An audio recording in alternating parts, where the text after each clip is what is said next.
डोंबिवलीच्या राजकारणात एक मोठी आणि धक्कादायक बातमी समोर आली आहे, ज्यामुळे मोठी खळबळ उडाली आहे। राजकारणामध्ये एकमेकांचे वैमनस्य, सूड आणि प्रतिस्पर्धेतून अनेकदा संघर्ष होताना आपण पाहिलेत, पण आता थेट 4 कोटी रुपयांची सुपारी देऊन हत्येचा कट रचल्याचा गंभीर आरोप गुन्हा या ठिकाणी आता दाखल झालाय।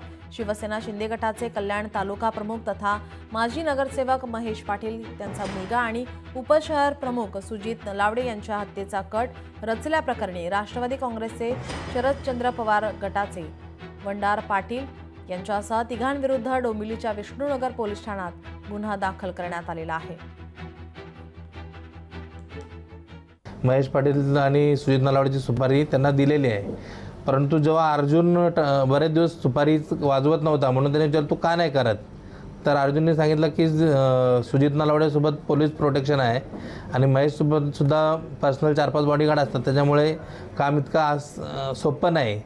तर त्यांनी सांगितलं की जर ते नसेल भेटत तर त्याचा मुलगा जो महेश पाटीलचा मुलगा आहे साईश, त्याची मर्डर करा, त्याला सुद्धा कळेल माझ्या मुलाची जशी मर्डर झाली त्याच्या मुलाची मर्डर झाली तर मुलगा गेल्याचं दुःख काय असतं असं त्याला सांगण्यात आलं। परंतु ती माहिती आम्हाला आधीच मिळाली म्हणून आम्ही अलर्ट होतो आणि पोलिसांना सांगितल्यानंतर पोलिसांनी आम्हाला तेव्हापासून पोलीस प्रोटेक्शन दिलं आहे, त्यांना काही अटक झालेली नाही आहे। लोकशाही मराठी ऐका, पहा, जागरूक रहा।